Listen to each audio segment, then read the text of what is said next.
सहारा बनाम सहारा से जुड़े हुए हमारे तमाम पीड़ित कार्यकर्ता साथीगण और तमाम निवेशकर्तागण का एक बार फिर से अभिनंदन है।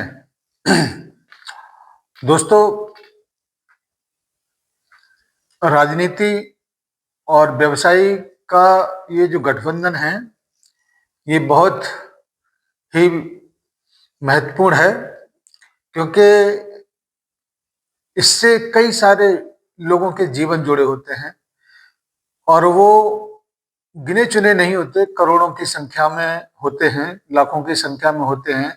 चाहे वो वर्कर हो, चाहे वो उपभोक्ता हो, कुछ भी हो।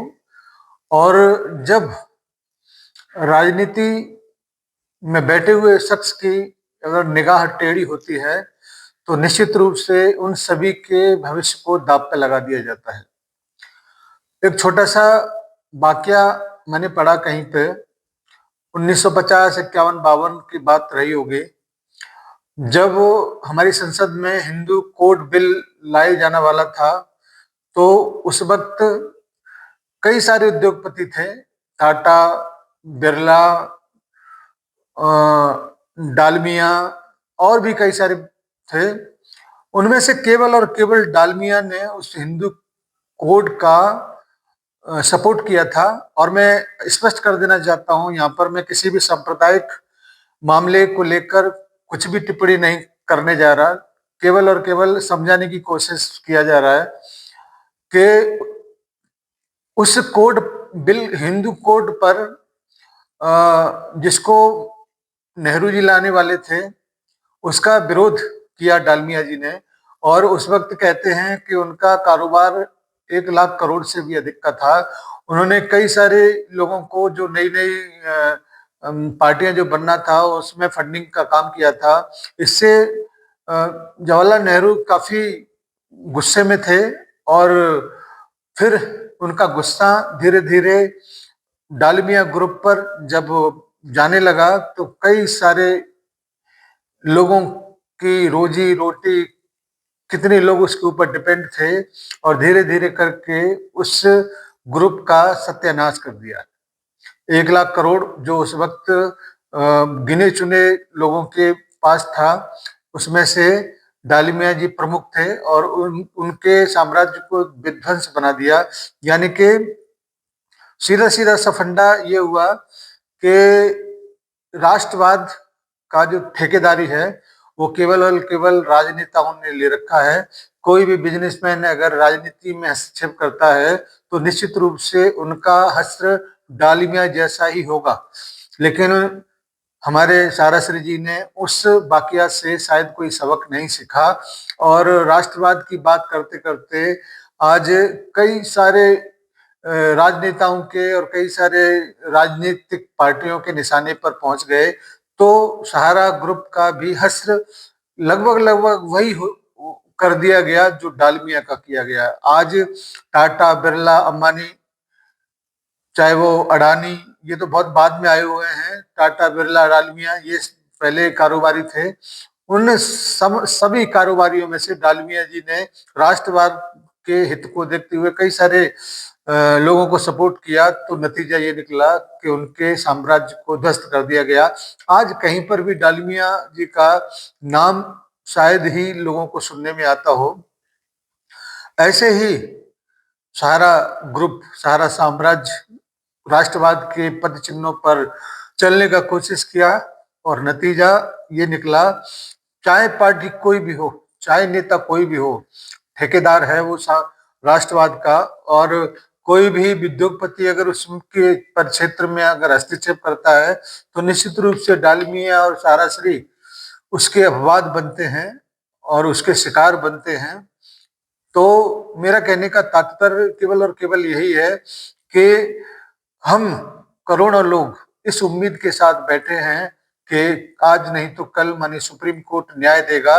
लेकिन धीरे धीरे राजनीति के हस्तक्षेपों के द्वारा सहारा के कार्यकर्ता का गला धीरे धीरे दबाया जा रहा है, यानी कि स्लो पॉइजन कह सकते हैं इसको।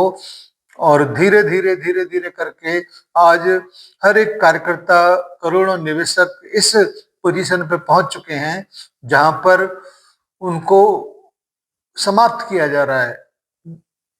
न्याय मांगने के लिए सुप्रीम कोर्ट की तरफ देखते हैं, मगर सुप्रीम कोर्ट भी न जाने किस उलझनों में पड़ा हुआ है कि वो इतने संवेदनशील मामले को अभी लटकाए हुए है। आज 28 फरवरी 28 जनवरी है और सुप्रीम कोर्ट कुत्तों के ऊपर सुनवाई कर रहा है। इंसान कहां पर पीछे छूट गया शायद खुद उसको भी पता नहीं है। और मैं तो ये कहता हूं कि जीव चाहे कोई भी हो, लेकिन समय से न्याय मिले तो वो जीव, चाहे वो इंसान हो या वो कुत्ते हो, चाहे अन्य कोई अन्य जीव हो, उनको समय से न्याय मिले तो शायद वो सरवाइव कर पाए जीवन को आगे बढ़ाने के लिए। अन्यथा कई सारे उदाहरण हमारे और आपके बीच में आपने सुने होंगे, पेपर के माध्यम से सुने होंगे।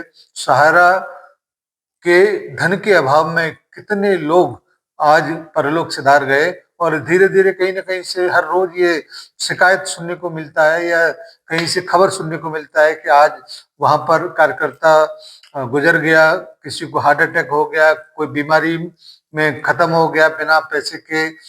और ऐसी ये तो केवल वो गिनी चुनी बातें हैं जिसको हम लोग संज्ञान में ले लेते हैं, लेकिन ऐसे भी हजारों लोग हैं जिनके बारे में हम लोग सुन भी नहीं पाते, उनको देख भी नहीं पाते, उनके बारे में कह भी नहीं पाते।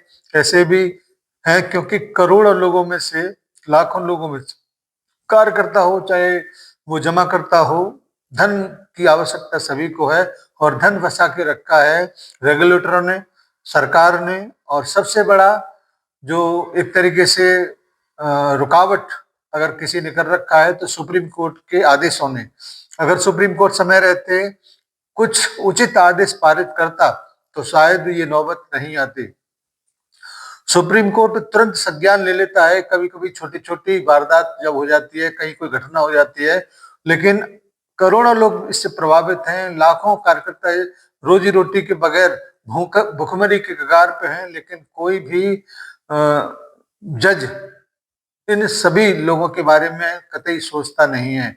सरकार की तो बात दूर है, हमारे खुद माननीय प्रधानमंत्री भी आज तक इस मामले में एक शब्द नहीं बोले हैं और वो गरीबों के मसीहा कहे जाते हैं। पता नहीं कौन से गरीब कौन से प्लेनेट से आके उनके मसीहा हैं, यहाँ पर करोड़ों लोग प्रभावित हैं, लेकिन उनके बारे में कुछ भी कहने को कोई तैयार नहीं है। हमारे चाणक्य कहे जाने वाले अमित शाह जी, जिनके बारे में हम लोगों ने कृतज्ञता ज्ञापित किया था कि पोर्टल लाके बहुत सारे कार्यकर्ताओं को एक संजीवनी दिया है, लेकिन ये संजीवनी जहर बन जाएगा ये किसको पता था। आज पोजीशन इस स्थान पे है कि पोर्टल से भुगतान नहीं हो पा रहा है क्योंकि सत्यापन बाधित है और कार्यकर्ताओं का पेमेंट भी अटका पड़ा है, जमाकर्ताओं का पेमेंट भी अटका पड़ा है। कोई अपनी बेटी की शादी नहीं कर पा रहा है, कोई बहन की शादी नहीं कर पा रहा है, बूढ़े माँ बापों की दवाई नहीं हो पा रही है। तमाम MIS के लोग जो पड़े हुए हैं इंतजार में कि उनका पैसा वापस मिलेगा तो वो भी अपनी दवाई अपने बुढ़ापे के सहारे के लिए कुछ और काम और जगह पर रख लेंगे अपने पैसे को, लेकिन सब कुछ शून्य है। आज इस प्रकार की बातों को लेकर हम आपके बीच में इस वजह से और आ रहे हैं क्योंकि अभी तक किसी भी प्रकार का कोई भी अपडेट माने सुप्रीम कोर्ट की तरफ से डेट लिस्टिंग का या बैच गठन का नहीं हो पाया है। कब होगा ये तो वही जानते हैं, लेकिन दर्द लोगों का बराबर फूट रहा है, वो ज्वालामुखी के ढेर पर बैठे हैं, कब अंगार बरस जाए कोई पता नहीं है। इसीलिए हम अपने करोड़ों लोगों की तरफ से माननीय प्रधानमंत्री मोदी जी से हाथ जोड़कर निवेदन करते हैं कि जल्दी से जल्दी सहारा से संबंधित जो भी कार्रवाई है उसको समाप्त करते हुए करोड़ों लोगों को राहत दें, लाखों कार्यकर्ताओं को राहत दें। अब आगे क्या होगा ये तो ऊपर वाला जाने, लेकिन इतना जरूर कहेंगे कि बहुत विलंब हो गया है, इसको अधिक विलंब न करें जिससे देश के जो भी माहौल है उसमें कहीं कोई रुकावट ना आए, क्योंकि मरता क्या नहीं करता। आप समझ रहे होंगे मैं जिन बातों को कह रहा हूं।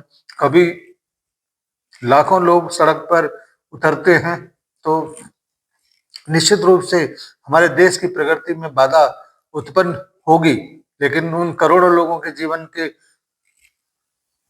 भविष्य का सवाल है। इसीलिए कुछ ऐसी बातें न हो, इसलिए सबसे जल्दी सबसे फास्ट ट्रैक पर सुनवाई करते हुए सहारा से संबंधित सभी कार्यकर्ताओं को, सभी निवेशकों को तुरंत राहत की आवश्यकता है।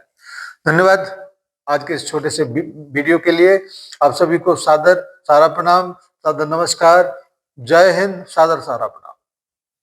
पावरफुल ज्यादा कौन होता है, बिजनेसमैन की पॉलिटिशियन? देखिए, आप सही ईमानदारी से पूछोगे तो पावरफुल तो पॉलिटिशियन ही होता है। क्यों? क्योंकि कोई भी जो पॉलिटिशियन पोजीशन पे है, किसी भी बिजनेसमैन को जितना मर्जी बढ़ाओ एक दिन में तबाह कर सकता है। रियली? फैक्ट है तो। इन्फ्लुएंशियल नहीं होते क्या बिजनेस ओनर्स? इन्फ्लुएंशियल होते हैं, लेकिन ultimately they are at the mercy of politician. और जितना बड़ा हो बिजनेसमैन, जितना बड़ा हो, उसको तबाह करना पॉलिटिशियन के लिए उतना ही आसान। क्यों? क्योंकि उसके स्टेक्स इतने ज़्यादा जुड़ जाते हैं कि सरकार कोई भी पॉलिसी में ट्वीक करके, चेंज करके या कोई और उसके लिए प्रॉब्लम क्रिएट करके उसको कभी भी तबाह कर सकती है।